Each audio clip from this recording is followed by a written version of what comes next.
दुर्गा ना इस समस्या का समाधान नहीं है पितामह। आप जैसे महापुरुष शूरवीर को दुष्टों से मुंह छिपाना शोभा नहीं देता पितामह। तुम चिंता न करो पुत्री, मेरे जीते जी ये तुम्हें नहीं ले जा सकता। जय बजरंगबली।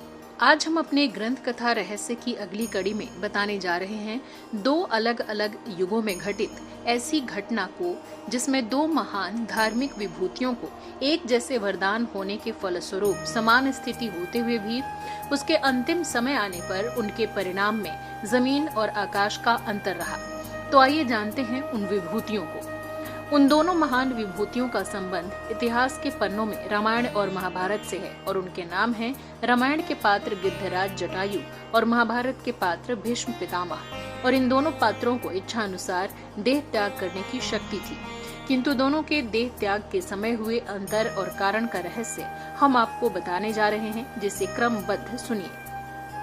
जब रावण सीता जी को हर कर लंका ले जा रहा था तो रास्ते में उसका सामना जटायु जी से हुआ और जटायु जी रावण से सीता जी को मुक्त करने के लिए युद्ध करते हैं, जिसमें रावण ने जटायु के दोनों पंख काट डाले और वो भूमि पर गिर जाते हैं। तब उनके प्राण लेने के लिए काल आता है और जैसे ही काल आया गिद्धराज जटायु ने काल को ललकार कर कहा, खबरदार, आगे बढ़ने की कोशिश मत कर, मैं मृत्यु को स्वीकार करूंगा, लेकिन तू मुझे तब तक नहीं छू सकते जब तक मैं सीता जी की स्तुति प्रभु श्री राम को नहीं सुना देता।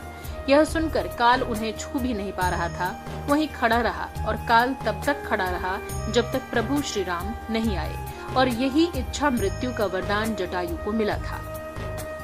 किंतु महाभारत के भीष्म पितामह 6 महीने तक बाणों की शैया पर लेटकर मौत का इंतजार करते रहे, आंखों में आंसू लिए रोते रहे, जबकि भगवान श्री कृष्ण उनके सामने थे।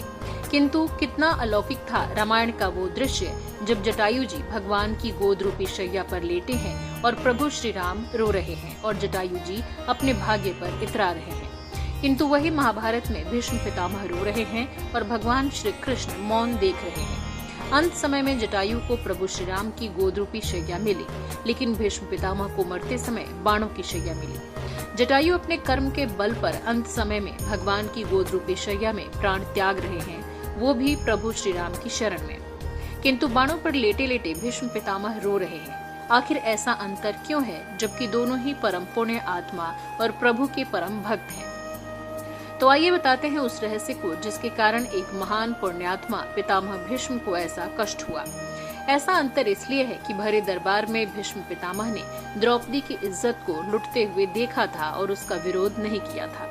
द्रौपदी रोती रही, बिलखती रही, चीखती चिल्लाती रही, किंतु भीष्म पितामह सिर झुकाए बैठे रहे, नारी की रक्षा नहीं कर पाए और उसका परिणाम ये निकला कि इच्छा मृत्यु का वरदान पाने पर भी बाणों की शैया पर रोते हुए कष्ट भोगा।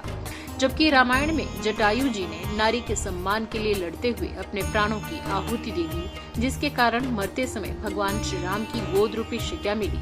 और यही वो रहस्य है कि नारी के सम्मान के लिए लड़ने वाले जटायु जी ने प्रभु की गोद में प्राण त्याग किए, जबकि सर्व सामर्थ्यवान होकर भी भीष्म ने नारी का अपमान मौन रहकर देखा, जिसके कारण प्रभु श्री कृष्ण के सामने होते हुए भी कष्ट को भोगा और रोते रहे। जय बजरंगबली, जय सिया राम।